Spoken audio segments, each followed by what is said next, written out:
All right. Welcome to another episode of Industrial Amputation. We're visiting tonight, with an iconic bat caver and the demented mind behind and crooner for Dr. Diablo and the Rodent Show. Former guitars, drums, and tons of fun member of our favorite Monster Mashers, Alien Sex Fiend, and writer of the book Once Upon a Fiend. All the way from across the pond in Blackpool, England, it's Mr. Andrew Ratfink Wilson. Welcome, and thank you for keeping it batty. Hey. It's not as late as I thought it was going to be, so that's awesome. It's not. How you doing, man? I'm all right. I'm good. We've had a really hot few days in Blackpool. Funny enough, the winter's been quite hard with us, but the last few days it's been pretty warm. It's like being in Miami or Florida at the moment. Yeah. Oh, wow, Yeah. Wow. Yeah, Which- no, it's been pretty warm in Seattle too. We just had a nearly 80 degree day yesterday. I don't know what that translates to in I don't think it was that hot here, but it's been warm for Yeah. people in Blackpool for sure. But we've just had some thunderstorms, which was amazing. So the whole town was getting a wash, which was quite nice. So, Yeah. Did you guys get any of the Northern Lights out there? yeah, we got lots of that, especially on Oh, wow. Saturday night, Friday night. Yeah, I think we've got quite a lot of that. Yeah. It's freaking beautiful. Yeah. I think most people were in bed though when it was happening. Yeah, no, that's the thing with the Northern Lights. You got to be up in the middle of the night to see them. Yep. All right. Well, we are absolutely honored to have you here. Let's go ahead and kick this off. Described as a boneyard spookorama 3D zombie karaoke for the dead. Minecraft project, psychobilly goth duo madness of Dr. Diablo and the Rodent Show. You have a very dedicated following, me included, for this project, mixing in hard driving guitars, dub, drum, and bass with horror movie samples and a flippantly fun attitude. This kitschy stage setup. How did you get this all started? Well, it initiated around 14 years ago now. A dear friend of mine, Vincent Cornwall, was doing some DJing work in Blackpool. He was quite a popular DJ in Blackpool, and we were both into the similar kind of stuff. We loved the Cramps, the Stooges, the Dead Boys, the Sonics. The old 1950s, 60s rock and roll music. And one night, over a big bottle of rum, we decided to maybe do some collaboration where we'd use the idea of the Mad Daddy show, basically, the Gouladi show. Actually use it as a live show. So Vince would spin all the tracks, and I'd be like a kooky compare, like what Mad Daddy was like, really. That kind of thing. So we did our first show in Blackpool, and unbeknown to us, there was like 200 people there. We did loads of posters and promotion. This is a new kooky show called Vince Ripper and the Rodent Show. And, we didn't really have an idea of what we were doing. Really. It was just like a live the DJ show. We had all the horror stuff going on the projectors, and with my background with Alien Sex Fiend, it gave me a little bit of a platform to sort of fiend it up a little bit. So we did a couple of shows, and it became quite a unique little project. Really, it was something that me and Vince always wanted to do as friends. We weren't in bands together, but it was just an idea. That came from our influences, and we loved the Cramps, and we loved all that 1950s rock and roll horror stuff. So it was based on the Gouladi show a lot. Man, that's really cool. And as time went on, the show was about a 50-minute show. It wasn't too long, but it got people dancing. I had the kind of kiddie catcher vibe. Come on, kiddies, get your dancing boots on and let's rock and roll right away. It was kooky, it was stupid, really, but it was good fun.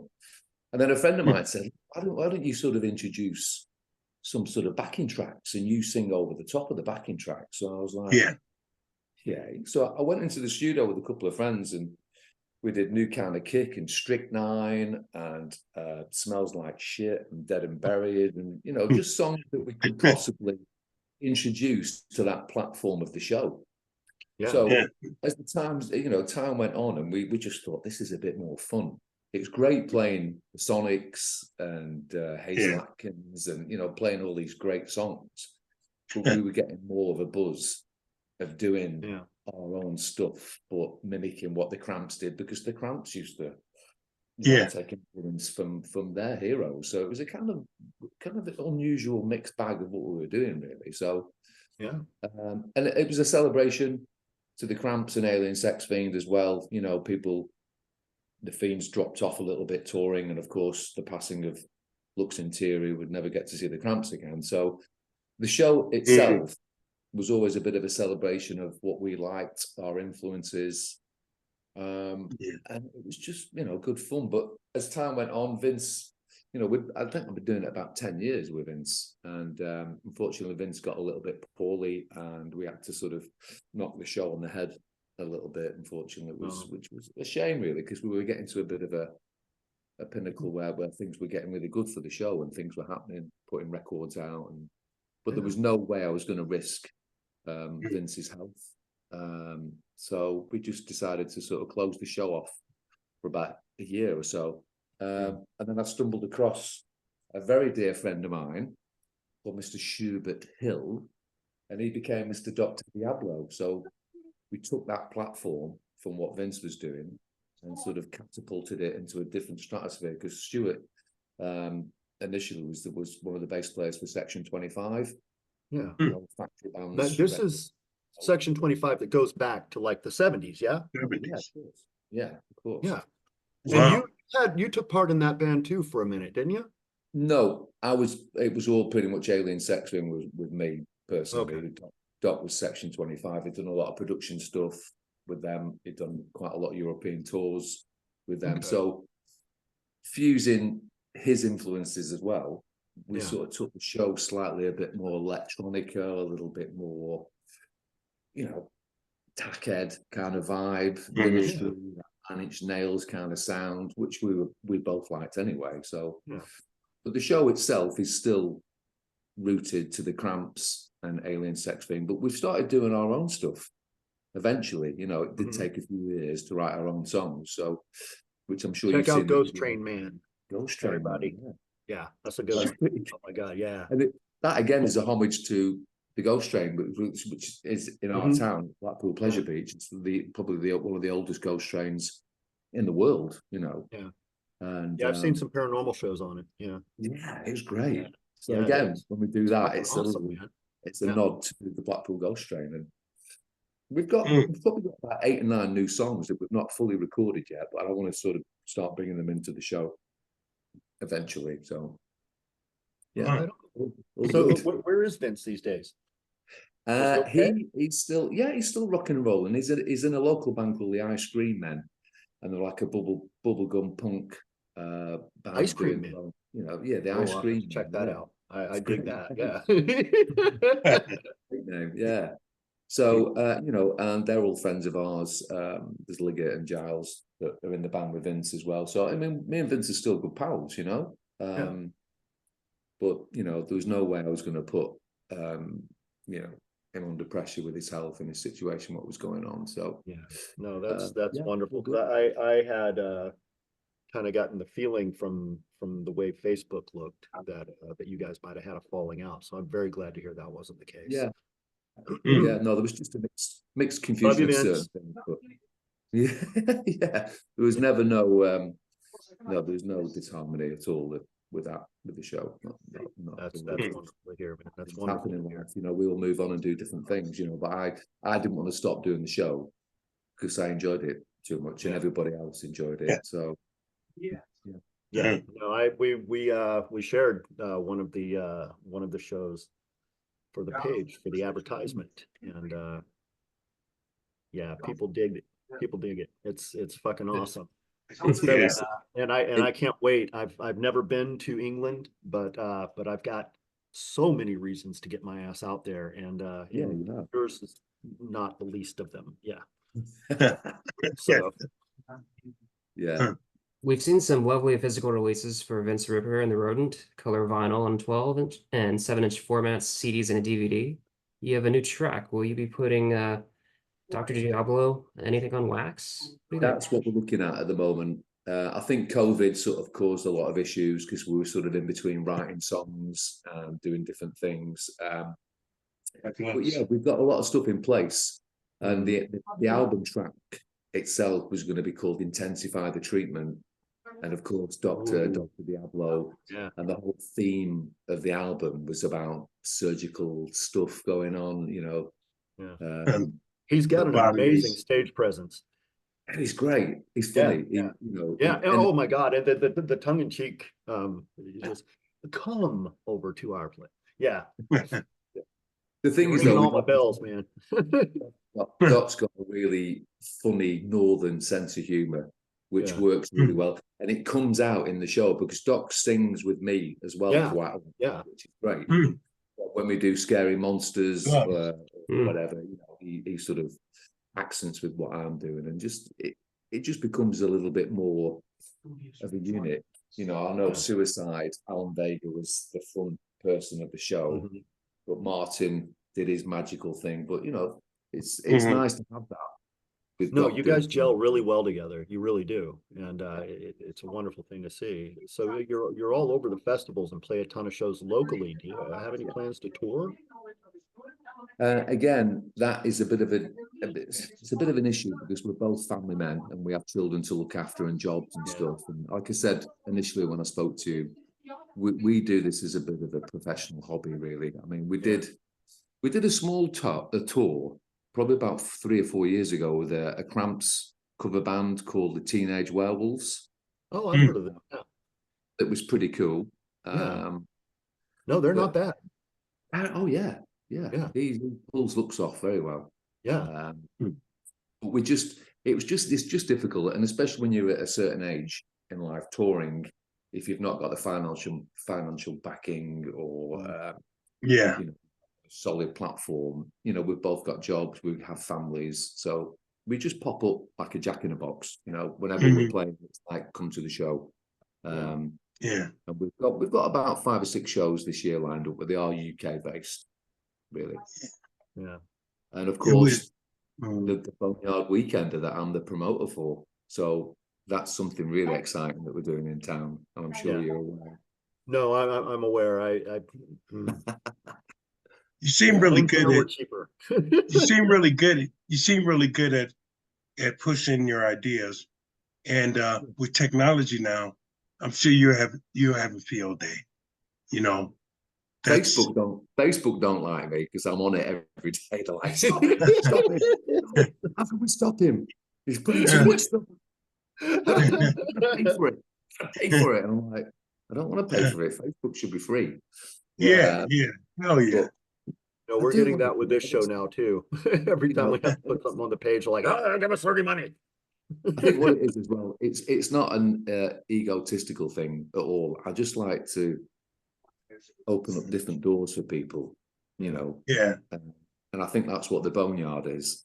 The Boneyard is collaboration of different genres of music that all fit together. I mean, back in the day, the Leather Jackets with the Cramps and Alien Sex Fiends. Yeah.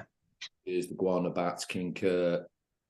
So I think the Boneyard sort of epitomizes that whole thing, really. We have lots of fun here in Blackpool. You've got the Goth Whitby Weekend Festival, and you've got metal weekends, industrial stuff going on, which is great.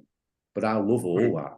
So I just thought, why don't I just do, and Ian at the Waterloo, God bless him, he's really put his trust in me to do this for him. And it's just something different. And the Waterloo as well is such a brilliant venue. It's only small, but we recently had Buck Cherry there. And, it's not like a 2-bit place. I mean, he's got the official Lemmy bar in there as well. So the Murder One amp is there. He's got some of Lemmy's boots, his clothes are in there. And I think there's one in LA, but the main one is in Blackpool, and it's at the Waterloo, which is No, I'd like to see that. He and I were friends for a while in the 90s, and I it's miss a great him a lot. part. Yeah. So that's slightly offset of where the room is. You've got the live room and the bar area, and then further around the side is the official Lemmy bar, which is it's so cool. And to have that on our doorstep, so. You had any of his Daisy Dukes in there? Yeah. I know you didn't answer. The man loved his Daisy Dukes, I swear to God.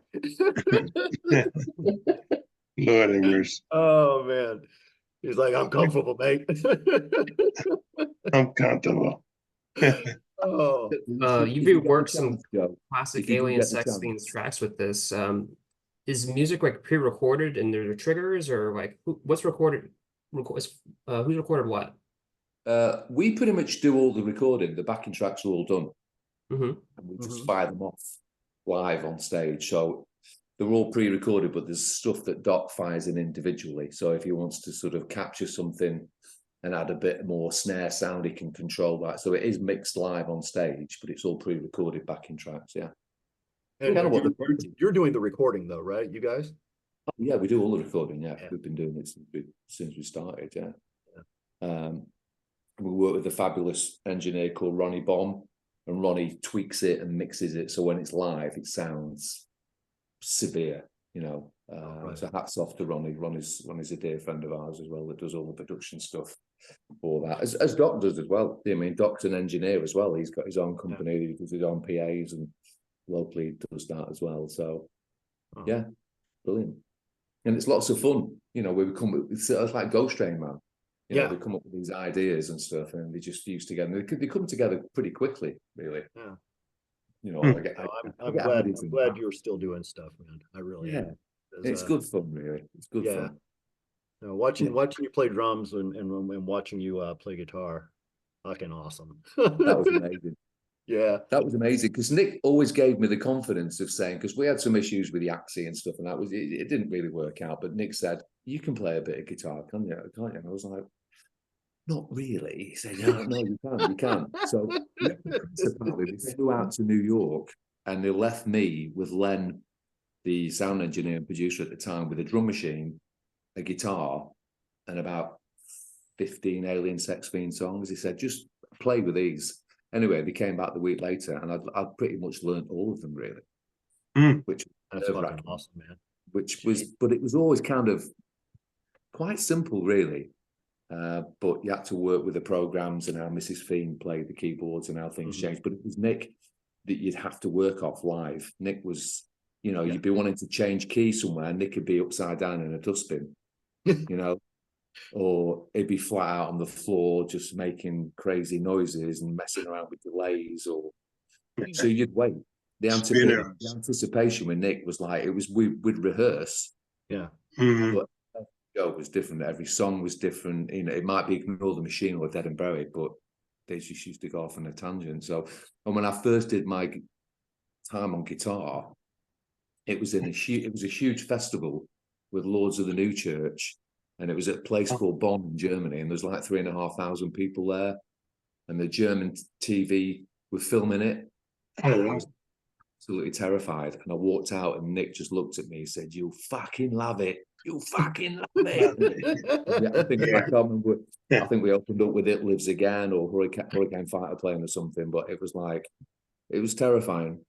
It was really terrifying, but I loved it. And then, you know, the rest is history, really. But I kind of enjoyed, you know, playing guitar and then getting on the drums, because Doc Milton used to kick in the drum machines and I'd play guitar, and then vice versa. He'd play guitar and I'd be on the drums and stuff. And That's good time. Good time. That's good.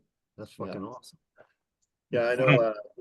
I had a different Facebook profile. I've gone through like 4 because Facebook kept kicking me off because they don't like me calling myself Joe Average. Apparently, they're like, "Oh, we need a government issue photo ID," and I'm like, "Who the fuck do you think you are? You're a social media platform. Leave me alone."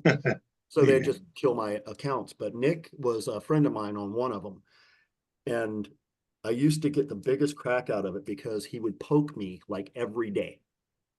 He'd just send a poke, and I'm like, "What the fuck is going?" I'm like, "I'm getting poked by Nick Fiend, man. Oh my God, this is awesome." And then when I got the new profile, he had too many friends, so I couldn't get back on. So I miss being poked by Nick Fiend is what I'm trying to say. So Getting poked. yeah, back when they had the poke thing, yeah. I don't ever recall getting poked by Nick. I've been strangled.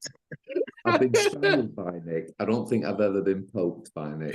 No, that's not good. It's not good. You know, I went one Halloween. I went as Nick Fiend, and it went over pretty well. But I had a fucking blast. So I was riding the bus in all that makeup, and Wow. I got some cool looks, man. It was awesome. went out to some weird warehouse party on a Halloween night, and Mm. riding the public bus. Yep. Amazing. Well, I used to kind of, before I joined Alien Sex Fiend, I was a fiend anyway. I used to, I grew up loving Alice Cooper, and then I got introduced to the Cramps and Captain Beefheart, and so I was always fiendish. I was always in that world. So I lived in a little town called Lytham, and it's where you go to die as Lytham. It's like it's for old people, and it's really chilled out and quiet. And I used to walk up and down the street in top hat and tails. I used to have white faces, and all that kind of stuff. And Wow. People used to stare at me all the time and think, "Who's this weird freak?" But I used to help old ladies across the road and people. Me too. Shopping, So I hit you. It's amazing, isn't it? Because you're like, oh, come on, and they're just like, oh, this guy that looks real freaky. He's awesome. Herman Munster, Herman, they, the Munsters thought they were normal. They'd go out in the street and everyone would be like, what are you staring at? What? Yeah. I don't We're all huge David Bowie's fans here. Can you straight up tore Scary Monsters and Supergroups. Do you have any special Bowie memories you could share with us? I remember one time, I never got to meet David, but David was working with Kevin Armstrong, and Kevin Armstrong was producer for Acid Bath and some other bits and pieces, the Sex Fiends he'd worked on. He was also, Kevin was a Pops guitarist for a long time. He still was doing bits and pieces with him. Yeah. And the only kind of weird memory that I've got that Nick was telling me is that David Bowie left a message on Nick Fiend's answer machine because he couldn't find Kevin, and Kevin was about to, they were supposed to be doing rehearsals or something, but weirdly he had Nick Fiend's phone number, his home number. And Nick and Chris have still got the tape of the recording. Because oh my God, that's fucking awesome. He still kept it. And apparently I'll try and recreate it, but it was hello, Mr. and Mrs. Fiend. This is David here. I'm actually looking for Kevin. He seems to have disappeared, and we're doing rehearsals. So if you could somehow get hold of him, and I remember Nick playing at me, I was like, David Bowie has just left a message. Oh my God, that's fucking awesome. Yeah, wow. I think after I'd left, I think they'd sampled some of it and put it in one of the songs. I think, if I remember correctly. I don't know what song. It was. Yeah, so that's my only memory. I never got to meet David at all. Of course, I grew up with his music with my brothers as well, introducing me to Station, and early work, of course, with Ziggy Stardust and stuff. And again, I think some of that rubs off on me because of the way he performed, the way he looked. You had a mixture of that with Alice Cooper, and you had that early glam. You had the Sweet, of course, who, by the way, live. Oh my God! I'll tell you what's really funny. If you listen to the Sweet really carefully, you can hear so much Motley Crue, where Motley Crue have come from. Yeah, you really can hear it. You can really hear it, especially Tommy Lee's drumming. You can really hear it. Yeah. Wow. You just touched on something for our next question. We can't talk about a show like yours without mentioning Alice Cooper for sure. One of my personal and first introductions to theatrical Gothic rock. A personal hero of yours too. Yeah, you got to meet the king of horror rock a little while ago. How did that go? To be honest, I've met Alice a few times, and the first time I met Alice is when I joined Alien Sex Fiend. I joined the Fiends in '87, so wow, how much? 37 years ago. Yeah. Ago. And Nick called me and he said, "Listen, do you want to? We're going to a VIP party in London at the Limelight," and Alice was doing Reading. He was headlining the Reading Festival. Yeah. And we went to London, and it was wild for me because I was a young boy. I was 19, 20. I was a young boy in this world of what is happening. I'm in Alien Sex Fiend, and I'm in this bar upstairs at the Limelight, and I was at the bar ordering a drink, and John Hurt was sort of to the right. Oh my God. Metallica were in there, Bananarama, Lemmy was in there. I had a little Yeah. brief chat with Lemmy in there as well. Yeah. And then we Yeah. got to meet him. I got to meet Alice, and it was the weirdest thing for me Oh, wow. personally. And he said Oh, to me, that's good. I believe you're the new drummer boy for the Fiends. And I went, yeah, I am. He said, well, I'm pleased to meet you. He said, do you know what I like about you, Raft? I went, what? He said, I like your nose. I said, your nose is better. Awesome. Because I think because I was a bit young and I was a bit naive on what was happening to me, you know, that Nick and Chris were a few years older than me. So I was kind of naive, but I was always outward speaking, you know, I was always, I was like talking, you know, so I knew it was Alice, but we were talking about Hammer horror films and Clockwork Orange and, you know, Mm. and he just had a rapport straight away. So I think I've met Alice about 5 or 6 times now. Oh, You know, so last time I met him was in 2017, where I took my family, cat, my wife, and my boys, but Charlie didn't know he was going to meet him. oh, It was a surprise, really. So after Alice had performed, he said, "Why are we going this way?" I said, "Well, we're going to go and say hello to Alice," and he went, "No." And I said to him quietly, I said, "When you speak to him, just ask him something really cool." yeah. And just off the top of his head, he said to Alice, "What was it like when you met Salvador Dali?" And I went, Oh, Oh, wow. your kid is so awesome. "What a question!" And of course, Oh, wow. Alice's That's eyes what I would be asking. Yeah. What Oh was it my like? God. And I looked at my son and I was like, "What a question! What a great question!" And of course, That's freaking awesome, man.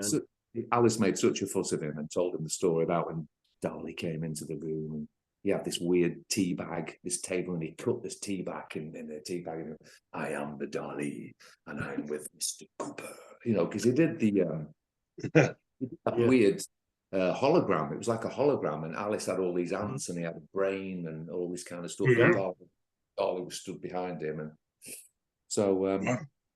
yeah, I could talk to you all night about Alice Cooper. I really could. Oh, wow. You know, I was in the 70s at some point, and I'm just a little kid. I'm watching TV. I loved all the Hammer horrors, all the Universal horror stuff, and this awesome thing called Alice Cooper came on TV, and so I'm watching this thing, and he did the song Steven, and I about died. That is still my favorite song by him.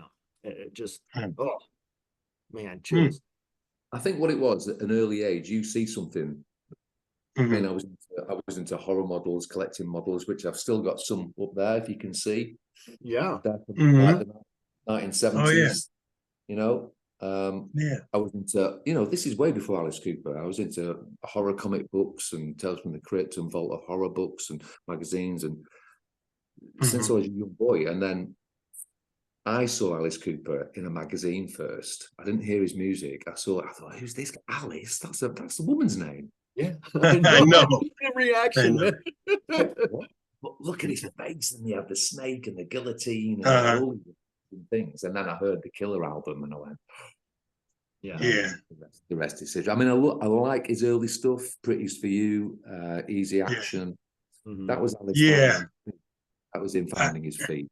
Yeah. I heard of Alice Cooper. First time I heard of him was School's Out for Summer. And it was I was out for summer for school. And we were so excited that we threw paint on the school. And then when we got chased, I jumped on the back of a truck and decided to jump off. And I broke my arm. And that was my Alice Cooper.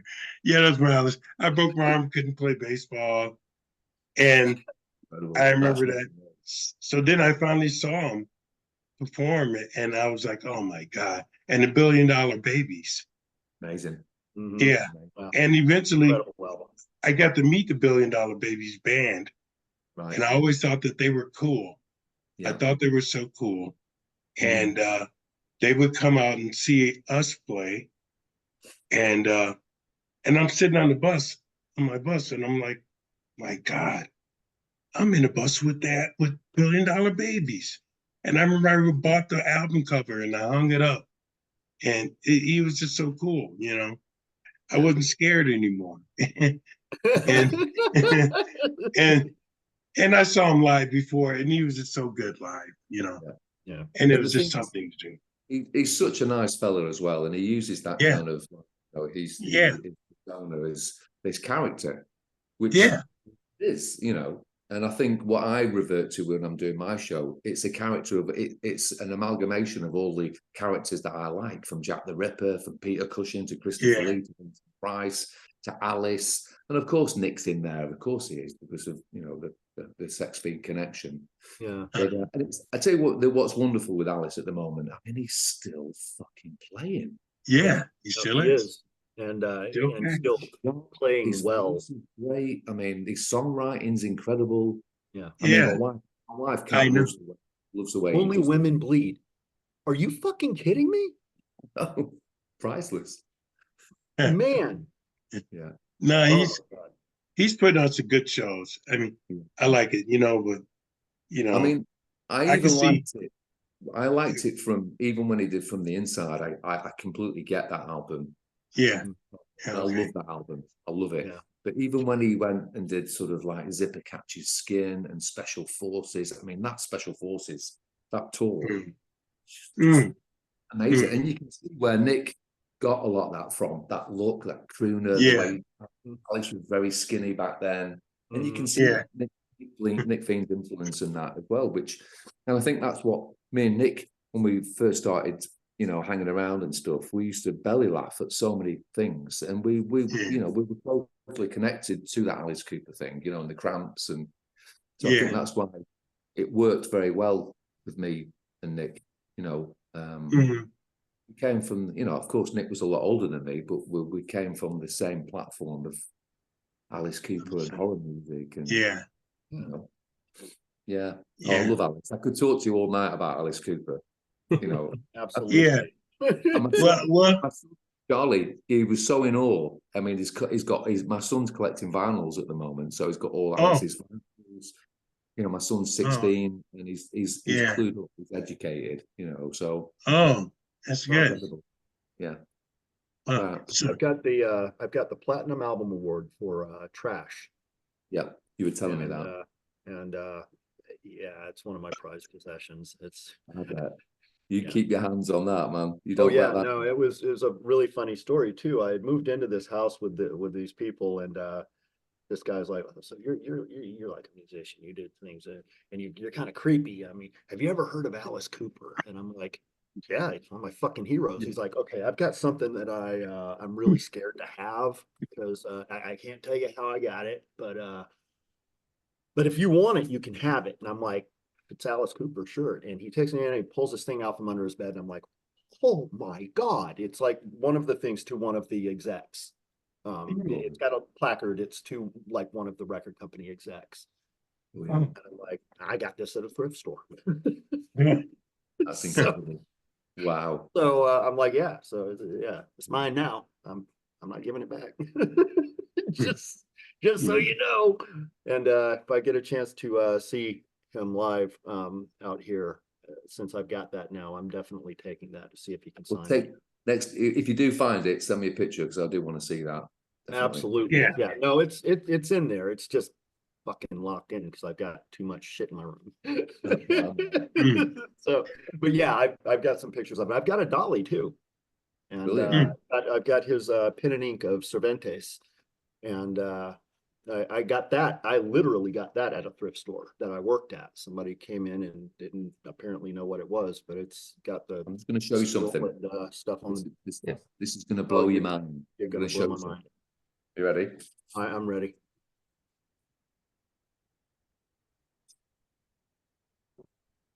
This is Alice Cooper's cane. Oh my God. Right? Oh wow. Oh, That's awesome. But there's a story behind this. Okay, I'm all ears. Yeah. When he was doing $1 Billion Babies, Yeah. he threw this out, right? I caught it. Boom. So quick, because the projection of it was going to hit my son right in the head. Yeah. Oh wow. through it. Oh my God. So I grabbed it so quick. Yeah. And when we went backstage and spoke to Alice, he said, I've got to say something, Ratty. He said, I've never seen anybody catch my cane as quickly as you did. I said, you was gonna knock Charlie out. It's a knocking sound. Oh my God. Oh my God. He signed it as well, which is brilliant. That's freaking awesome. That's awesome. That is Yeah. really freaking cool. Bless him. But when he said he did though, I mean, I saw it and I just thought, boom, I've got to catch that because it was going to whack Charlie. Yeah. Boom. Damn. Man. I would really love to. I wish I was rich so I can have you come play the States, do a tour, Yeah, you know, and I would figure out a way to afford it, you know, maybe merchandising, maybe promotions, you know. I think all bands or managers should really put emphasis on making those things possible.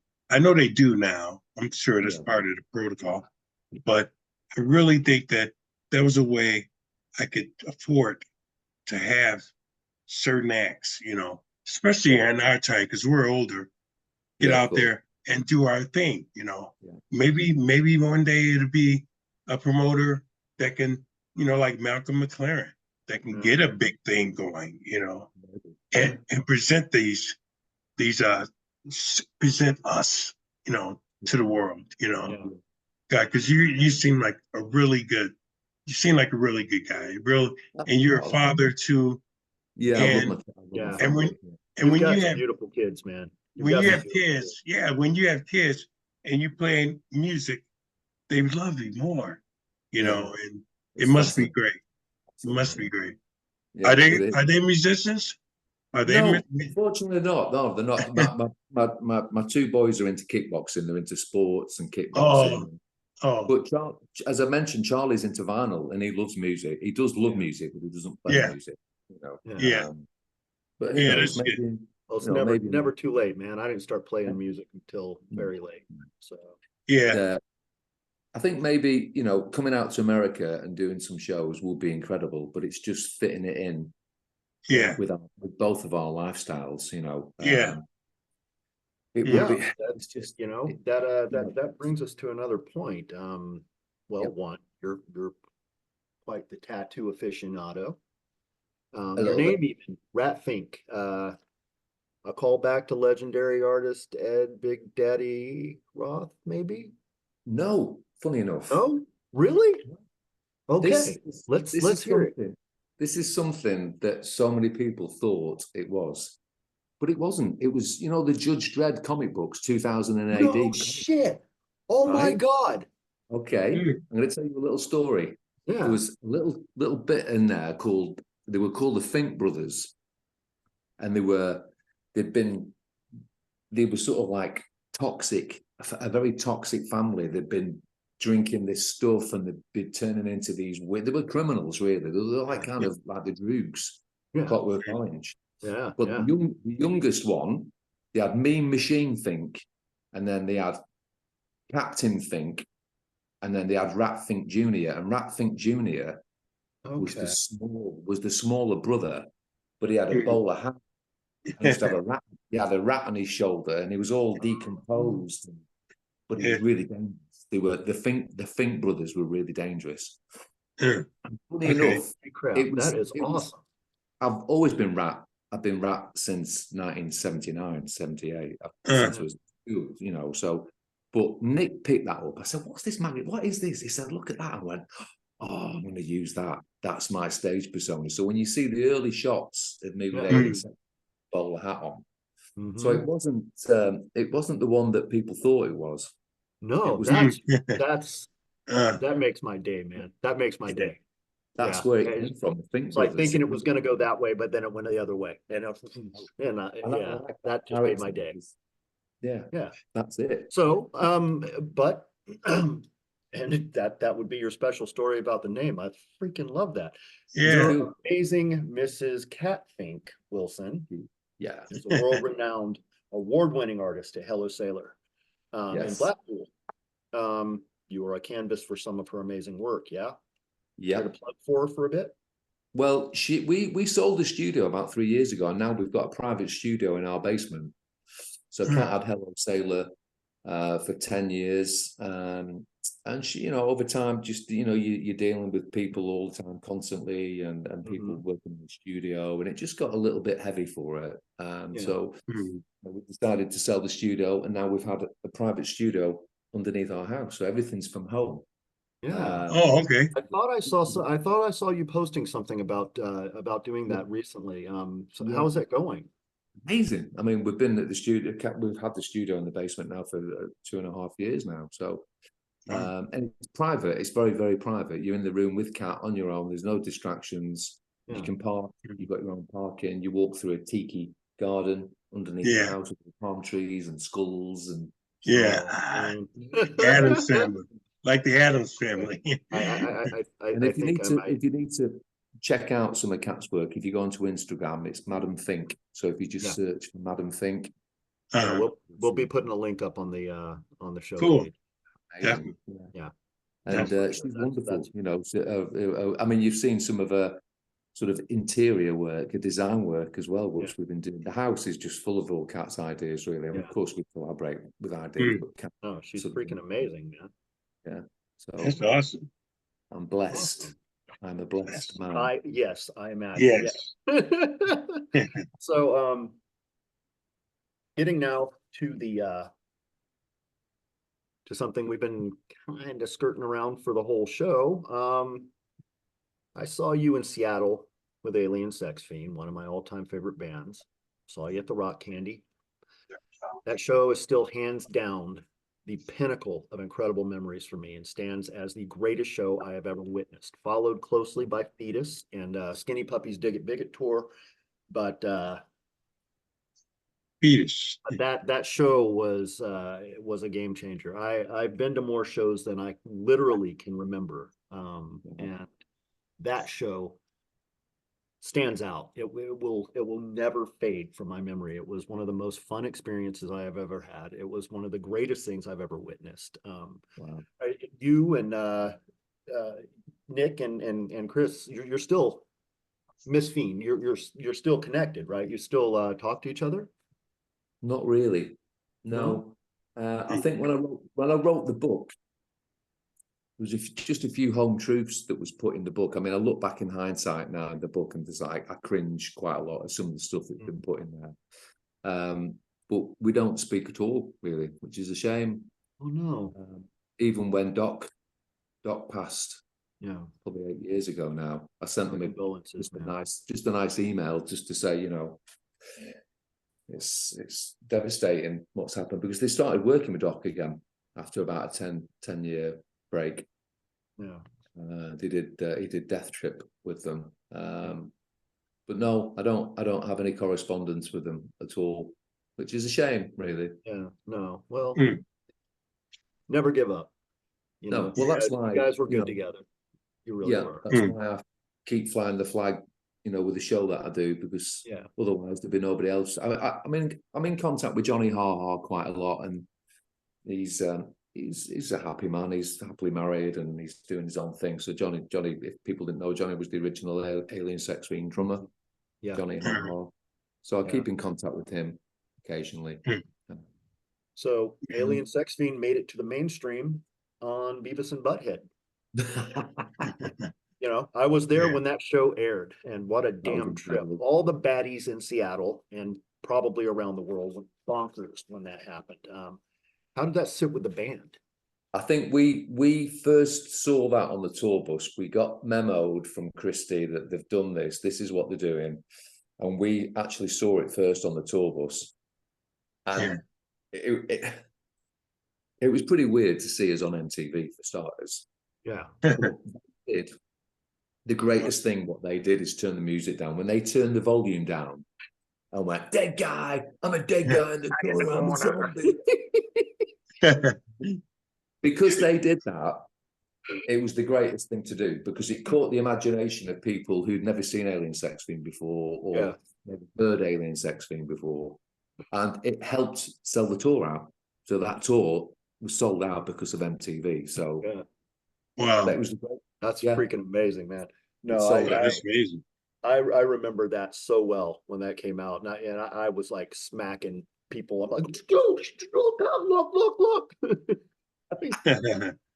Yeah, no, that was freaking awesome. So, now Good time. Tetsuya the Iron Man. Are you familiar? No. No. This is a Japanese live action anime sort of thing, and it's incredible. Okay. And so you're not aware of the Tetsuya the Iron Man and the alien sex fiend connection then. No. Oh, I'm intrigued. Okay, so alien sex fiend's always sort of historically been a hallucinogenic kind of band. Yeah. And with the experiences and stuff, you would put that movie on and turn the volume all the way down and play your records, and they would go absolutely in time with the fucking movie. It was like they were made as a soundtrack for the movie, and we were convinced at the time that that was exactly what was going on, probably because we were also on a lot of acid at the time. But Wow. but if you haven't ever seen it, you should probably see it, and I would say put on acid bath when you do. Right. I was just about to say that's probably going to fit well. Can you send me the link over after we've done this? Absolutely. Yeah. Awesome, man. Definitely do So that. it's story So- time. Tell so us. wait. Yeah. Wait, hold on. Yeah. Do you call natives of Blackpool call themselves Blackpuddians? I see Blackpuddians. Do you know what it is? It's Oh, not grown-ups. Black Pudlians, no, like Liverpudlians, no, it's not. It calls Sangronians. Oh, By the sea. Sangronians. Sangronians. Sangronians. Yeah, Sangronians. Yeah. Black Yeah, that's cool. Black Pudlians Oh my wouldn't God. work. I Especially think- if it's drinks. Like Lily. I think that's the good name for it. Yeah, Blackpuddians. Yeah, grown up Gronians. I might have to write Sangronians. I might have to write a song about that. Yeah, Definitely. yeah. Oh yeah. Absolutely. Called the Black Yeah. Pudlian. So, Yeah, so sample me in there. That'd be good. Does we really have a black guy? I got to visit my first. How close are you to Liverpool? Oh, an hour away? Very close. Very close. Hour away. Oh, okay. Yeah. My first, yeah, very close. Oh, wow. My first visit in England, the first place was staying in Liverpool. And and it was cool. It was all right until I went across the street. And luckily, I looked and I saw this double-decker bus and I saw all these people looking horrified because I realized I'm crossing the street in the wrong direction. I crossed right into the way of the double-decker bus, and everyone was and I thought I looked cool. I had a long black trench coat and a military hat, and so I looked. Yeah, I looked imposing, but that was my first. Yeah, I was wondering why are these people looking at me like I've shitted on myself or something, and they were like, and Sean from Happy Mondays, like he didn't know what the hell I was doing, and so I almost got hit by a bus. Wow. My first visit, You've got to be careful. You've got to be careful in Liverpool, especially in Liverpool. You've got to be careful where you go and which direction you go in. Yeah, exactly. And especially what football team you support in Liverpool. That's something you've got to be careful of. See, I'm a big it's Manchester United, isn't it? Yeah. That's me. Yeah. So yeah. Oh, that's awesome. Don't get me wrong. What's the most insane memory you have on the road for any project? Oh, right. Okay. Wow. The The new project with Dr. Diablo, or when it initially started? That's the question. So the Dr. Diablo version, or when it was Vince Ripper? I'm asking you that question. Yeah, that's Your choice. What do you got? I think maybe when we were doing a show, Dr. Diablo and I were doing a show in Cardiff, and we had a car accident going into Cardiff, right?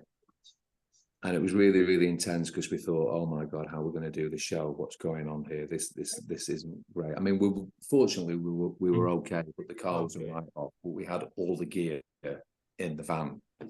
So I managed to ring the promoter, and luckily round the corner is where all the students were. So they blocked the road off. All these students came in these cars, took all the mannequins and all the show stuff and put it in the cars, drove us to the venue, and we managed to do the show. But it was just like, oh my God, what a, and the show was amazing. But because the whole road, it was like coming off a slip road off the motorway. So the police blocked all the motorway off, the side street off. But they could see all these people bringing all these things out, these props out the back of people. God. But yeah, that was one of the probably greatest experience with Dr. Diablo. Sure, definitely. And we did the show. You're okay. We did the show as well, so that was crazy. Damn. Shit. So now, how are we gonna get so when is this release gonna come out? The new stuff, I'd say probably by the end of the year, really. I think we've got a few mix downs to do, sort out which label we're going to go with initially. So hopefully, I'd say probably November time, December. Yeah. Okay, yeah, that's easy. Yeah, that's good. Yeah, I like to get that. Cherry Red still has the Alien Sex Fiend stuff, I believe. Yeah, they do. Yeah. Do you still work with Cherry Red? Not at all. No, not anymore. Okay. It was a long time ago. Yeah. It was a long time. I mean, they've released a couple of at least one compilation, because I've got it recently. So I thought maybe they were getting back into it. You know, so many people ask me questions about what Nick and Chris are doing and what the Fiends are doing, because they don't update the website. They don't update the Facebook page. They occasionally put some blurb about bits and pieces, but they don't. They're not full on with their information about what they're actually doing. Are they going to do a new album? Are they touring? Is Nick doing any of his artwork shows? There's nothing. So I kind of look after the official fan Facebook page, which you might have seen. Yeah, and I just use that to keep people, Fiend fans, to communicate and talk. You know, no, it's very much appreciated. Absolutely. Yeah. Because people do ask me, are we going to see the Fiends again? And I'm like, I can't answer that question because I don't speak to Nick and Chris anymore. You know, so for sure. Maybe. So you're Mick Mercer. You know Mick Mercer, yeah? Yes, Michael. Yes, I do. Yeah. Well, got any stories of? I mean, that man he's a historian for the whole Batcave scene. Honestly, absolutely. I think just a charming guy too. Yeah, I met Mick first at the Astoria a long time ago, but it was brief. There was Patrick Gilbert used to do a lot of the photographs. God rest his soul, he passed away. And Martin was always, Mick, was always sort of on the sort of cusp of me getting to know him. I sort of met him a few times, but I didn't know him as much as I knew Patrick, because I think Patrick was more of a close friend of Mick's, really. But Mick's photos are fantastic. I mean, he captured the Fiends at their prime, really. You can see, and he still shares the photographs now, which is brilliant. And I help share the photographs as well. So, but brilliant. He captured that moment at that time perfectly. Great shots. No, it's absolutely just visceral the way that those photographs come across. I mean, and he's a really nice gent. I sent him a friend request, and he reached out to me by messenger, and he's like, Joe, I'm really sorry, man. I'm at my friend limit, but I wanted to thank you for reaching out, and I'm like, Wow. Okay, yeah, I'm absolutely cool with that. I'll just keep following you. Yeah. And he always put stuff up every week, from Flash for Lulu and all the bands, Oh, Brigante, yeah. Did you get to Angle work with Dax. them? Sorry? Did you get to work with them?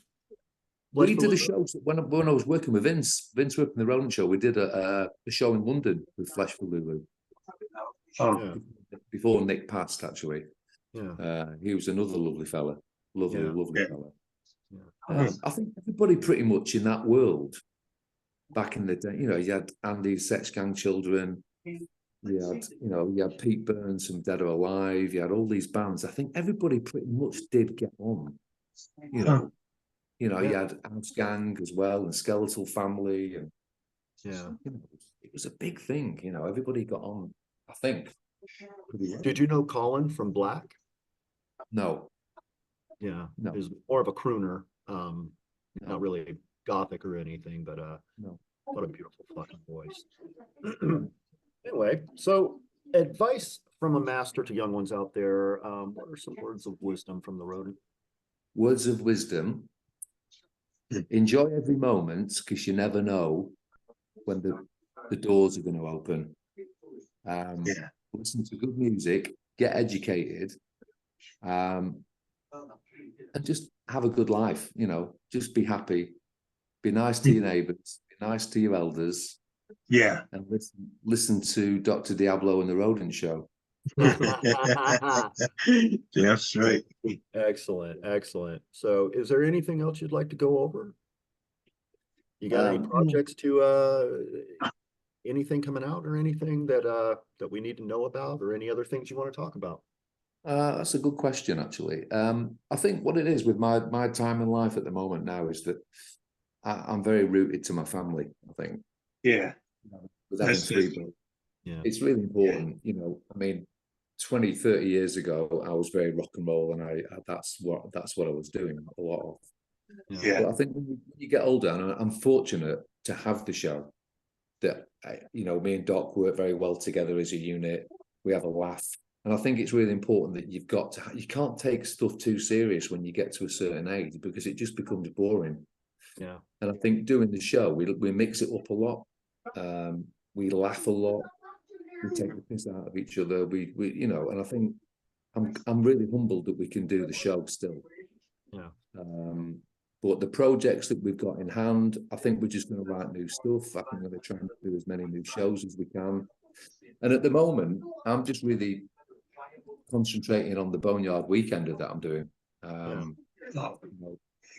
That's going to be incredible, and that's something new. I think I'm going to take into the future. If I can sort it every year, expand it, make it bigger, and to get the likes of King Kurt and the Rosillos headline on the Saturday night, Electric Frankenstein, Skeletal Family. Yeah. Oh my God, I've got to get myself to England. I've got to get myself. And it's such a great venue. It's such a brilliant venue, and I'm sure you're going to see some of the footage. There's some promotion stuff I'm going to be doing in the next 2 or 3 weeks. Yeah. Some buzz clips. Just promoting some of the bands that are playing and doing stuff on YouTube, but hopefully try and get a new album out with Dr. Diablo and the Rodent Show. That's something that we really want to work on and get finalized, really. Yeah. No doubt. I'm looking forward to it. Absolutely. Me too. Same. Well, I guess that brings us to the end. Andrew, thank you so much for taking time from your busy schedule. In the middle of all this, It's a pleasure. It's a pleasure meeting you. Happy anniversary. Yes, same. Tomorrow. Give the kids a big hello from the States for us, please. It's an absolute honor to have you on Industrial Amputation. Thank you so much. Yes, it is. Well, it's been lots of fun. If you can't laugh at yourself, when can you laugh? And I think that's what I do with the show. When I go on stage and perform, we do the 3D bit where we hand out the 3D glasses to everybody, and it's like, get involved in the madness. I'm not going to be on stage being a prima donna and I get that from the Sex Fiend vibe, because it was always like that. It was never, I think with Nick, in Nick's world, he was quite happy doing his paintings and doing the shows that he did. You can align it with Hammer horror films, or if you want to Marilyn Manson, you go to Disney World, don't you? And that's the difference. Yeah. That's the difference. Yeah. Well, honestly, you guys are part of my DNA, and I thank you very much for helping me be the me I am. Fantastic. You definitely had a hand in that. Yeah, It's been a pleasure. It really has been a really nice pleasure talking to you. I really it's appreciate been it. awesome. It's been a pleasure. You want Thank to you, take us guys. out, Joey? Sure.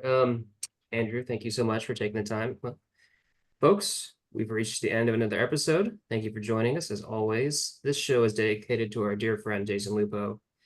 Man, he would really love this one. Please, if you're hurting, reach out. You're never alone. This world is a better place with you in it. We're still giving out our free Ayatoya Crisis Hotline bracelets with free shipping. Just reach out to our website, Industrial Amputation on Facebook. Please message the page while you're on here on Facebook, and we'll hook you up. Love, hugs, and belly rubs to all of us, everyone out there, and cheers. We love you all. Thank you so much, Andrew. Thank you, Andrew. Thank you. Thank It's been you. a pleasure. Thanks. Loved it. Definitely. Absolutely. Okay.